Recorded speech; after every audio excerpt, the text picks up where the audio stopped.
હું નિમિષા ભાવસાર મારી YouTube channel રૂડુ રસોડુમાં આપ સૌનું સ્વાગત કરું છું. આજે આપણે બીટરૂટમાંથી લિપ બામ બનાવીશું, એકદમ નેચરલ. તો એને માટે જોઈશે બીટ અને ઘી. આ બીટને મેં ઝીણું ઝીણું સમારી લીધું છે. હવે આપણે બીટને ક્રશ કરી લઈશું. એનો જ્યુસ કાઢવાનો છે, એટલા માટે આપણે ક્રશ કરી લઈશું. હવે આપણે જે આ બીટ ક્રશ કર્યું હતું એને આવી રીતે કપડાથી ગળી લેવાનું. એકદમ સ્મૂથ આપણો જે જ્યુસ નીકળવું જોઈએ, એમાં સહેજ પણ ગળણીથી ગળશો તો થોડું કચરા જેવું આવશે, એટલે કપડાથી ગળો તો વધારે સારું. આ કપડું એકદમ દબાવીને બધું કપડાથી આવે જ્યુસ આપણું લઈ લેવાનું. જો એકદમ સરસ જાડું.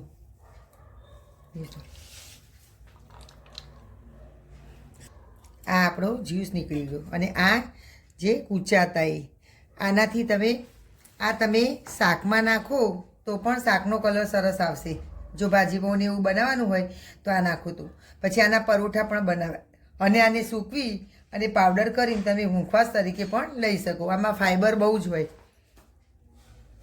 હવે આને આપણે ગરમ કરી લઈશું થોડું, એટલે થોડો ઠીક થઈ જાય. થોડો ક્રીમ જેવો એને ટેક્સચર આપવાનું છે, એટલે આપણે થોડુંક ગરમ કરી અને એને ઠીક કરી દઈશું. આ આપણો રસ થોડોક જાડો થઈ ગયો. હવે એને થોડોક હલાવી અને ઠંડો કરી લેવાનો. બહુ એકદમ ઠંડો પણ નહીં, થોડોક નવસેકો હોય ત્યારે અંદર ઘી ઉમેરી અને બરાબર હલાવી લેવાનું.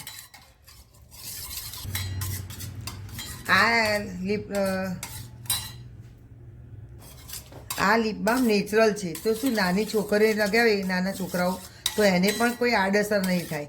અને આનો ઉપયોગ તમે લિપ એન્ડ ચીક પ્રિન્ટ ઉપર કરી શકશો. તમે નાના છોકરાઓના ગાલ ઉપર તમે જે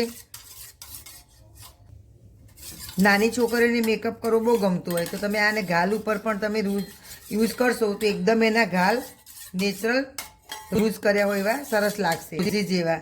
અને આડઅસર પણ નહીં થાય. તમે વધારે વાર રહેશે, જો એમને નાના છોકરાઓ ઘણીવાર મેકઅપ રાખીને સૂઈ જતા હોય છે, તો આ તમે લગાવશો તો તમે નહીં કાઢો તો પણ એની આડઅસર નહીં થાય, સ્કિન પણ ખરાબ નહીં થાય. અને હોઠ ઉપર તો આ એકદમ સરસ રહેશે.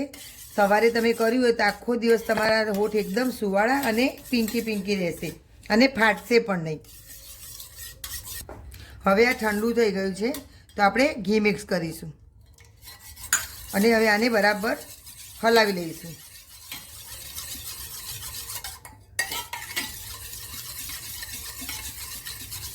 ગાયનું ઘી લેવાનું, તો વધારે તમને રિઝલ્ટ સારું મળશે. જો ગાયનું ઘી ના હોય તો જ બીજું ઘી લેવાનું. બાકી તમે જો ગાયનું ઘી લેશો તો એકદમ તમારું રિઝલ્ટ સરસ મળશે. અને આમાં માપમાં બીટનો રસ જો 4 ચમચી જેવો હોય તો ઘી 1 થી 1.5 ચમચી જેટલું નાખવાનું. ગાયના ઘીમાં મોઇશ્ચરાઇઝર સારું હોય. તમે ભેંસના ઘી કરતાં ગાયનું ઘી ખાવામાં પણ જો વાપરશો તો હેલ્થ માટે બહુ સારું. અને હોઠ ઉપર તો ગાયનું ઘી તમે એમને બીટરૂટ વગર પણ એકલું લગાવશો તો પણ એનું રિઝલ્ટ બહુ સરસ મળે છે.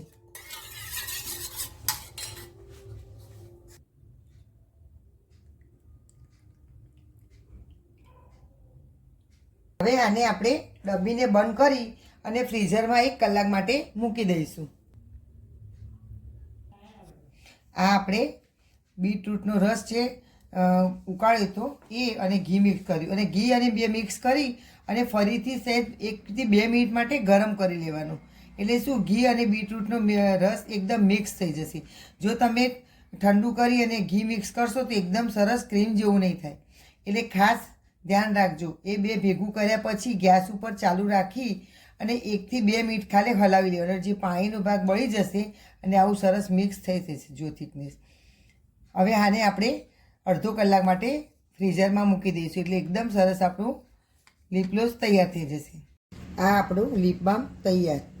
આ તમે નાના છોકરાના હોઠ ઉપર લગાવ્યો અને ચાટી જાય તો પણ નુકસાન નહીં થાય, કારણ કે બીટનો રસ અને ઘી છે. જો આને એપ્લાય કરીને હું તમને બતાવું, એકદમ મસ્ત પિંકી કલર આવશે. મસ્ત કલર દેખાય છે, એકદમ સરસ કલર અને એકદમ નેચરલ. આવો જ આપણો જે અત્યારે ગ્લો લાગે છે હાથ ઉપર, એવો જ હોઠ ઉપર લાગશે. મારી આ ટિપ્સ પસંદ આવી હોય તો મારી ચેનલને સબસ્ક્રાઈબ કરશો, બેલ આઇકોન પર પ્રેસ કરશો તો આવનારી વાનગીઓ જોવા મળે. અને બનાવો તો કોમેન્ટ પણ કરજો અને ફ્રેન્ડ સાથે શેર કરવાનું ભૂલતા નહીં.